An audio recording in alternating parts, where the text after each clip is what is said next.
Lenny, without further ado, I'd like to ask you about your own Olympic dreams and what does competing on that grandest of all stages, the Olympics, teach you about mental performance that comes from practical lessons and cannot possibly be taught in a textbook?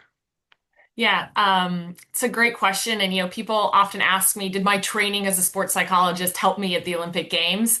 And I think it helped me a lot in my athletic career and getting to the games, but I will stand by the fact that there's nothing in a textbook that can prepare you for showing up at an Olympic Village, and preparing for a competition like the Olympic Games. I think there are so many unique factors that I learned personally from being an Olympian surrounded by other Olympians.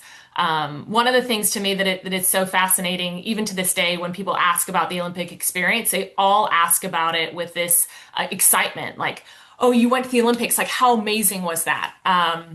And of course, it was an incredible experience, amazing in terms of that goal achievement. But the event itself is incredibly stressful.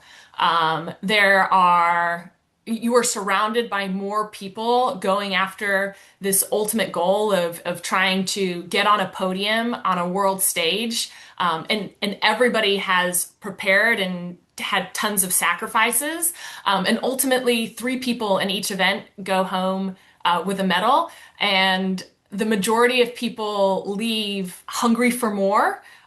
Some very upset, a lot of tears, a lot of heartbreak, a lot of heartache, a lot of consoling in that Olympic Village. And I think being there and witnessing that, being part of a team, some of the women that I shared with at the Olympics, some of them had the best races of their lives.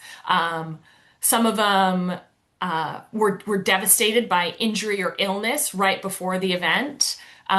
Some of them left like they never wanted to step on the track again because of the heartache of not achieving a goal. And some of them left with, increased sponsorship. So just the range of emotional experiences that you see at an Olympic Games. And ultimately, most people leave slightly unhappy with their result because you're surrounded by so many people that are trying to achieve this one thing on this one day on this big stage.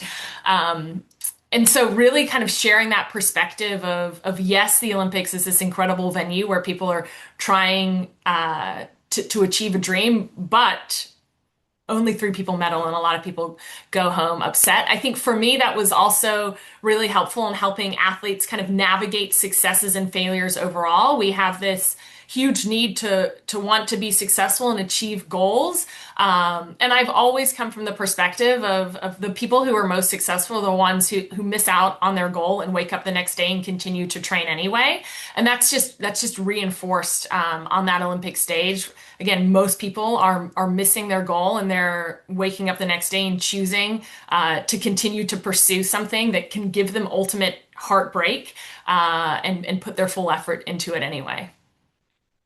Thank you for tuning in, and I hope this conversation has given you a preview of what's ahead at SMA's annual Scientific Assembly in Houston this year in November. We've built an engaging program designed to inform you, inspire you, and connect you with colleagues. Visit sma.org or scan the QR code to explore the full agenda and register. We would be delighted to have you join us.